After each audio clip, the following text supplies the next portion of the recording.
வணக்கம். என் பேர் கந்தசாமி. தும்பலட்டி பஞ்சாயத்து அடிமலைப்பேட்டை கிராமத்துலேருந்து வரோம். இது வந்து இயற்கை விவசாயத்துக்கான ஒரு லேண்டு. இயற்கை விவசாயம் மட்டும் தான் ஒரு 6லேருந்து 7 வருஷமாக பண்ணிகிட்டு இருக்கோம். இதில் ஃபஸ்ட்டு வந்து பஞ்சகாவியம் வந்து செடியினுடைய வளர்ச்சி பருவத்துக்கு பயன்படுத்துகிறோம். அடுத்து ஜீவாமிர்தமும் செடியினுடைய வளர்ச்சிக்கு பயன்படுத்துறது.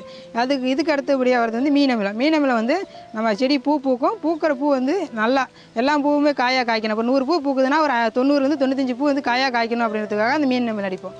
நார்மலாக இருக்கும்போது என்ன ஆகுனா அந்த பூ உதிரும். கெமிக்கல் அடிக்கும்போது ஒரு 50% பூ தான் பூக்கும். அதை பூத்த பூ கூட ஒழுங்காக இருக்காது. ஒரு 50 பூ பூக்குதுன்னா ஒரு 40 பூ வந்து உதிர்ந்துடும். அதை கண்ட்ரோல் பண்ணுறதுக்கோசரம் இந்த மீனமிலம் அடிப்போம். இயற்கை விவசாயத்தில் தேன் தான் ஒரு முக்கிய அங்கம். தேன் பூச்சி இல்லைன்னா இயற்கை விவசாயன்றது இல்லை.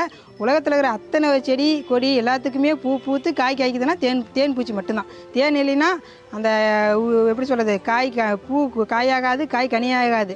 அதுக்கான முக்கிய காரணமே தேன் பூச்சி தான். தேன் பூச்சி எதுக்காக பயன்படுதுன்னா, நம்ம தேன் பூச்சி விவசாயத்துக்கு பயன்படுது, இயற்கை பல்லுயிர் பெருக்கத்துக்கு பயன்படுது.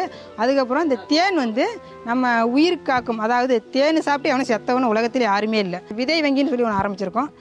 செடி தரது, விதை தரது, இதெல்லாம் எங்கள் குழு மூலியமாக தரப்போகிறோம். நாட்டு ரக காய்கறி, கீரை எல்லாமே நம்ம இயற்கையாக கொடுக்குறோம். இது வந்து விதை வங்கியாக நாங்கள் உருவாக்கலான்ட்டு ஒரு முன்னோட்டத்தில் இப்போ பண்ணிகிட்டு இருக்கோம். பிற்காலத்தில் அதுவும் வந்துடும்.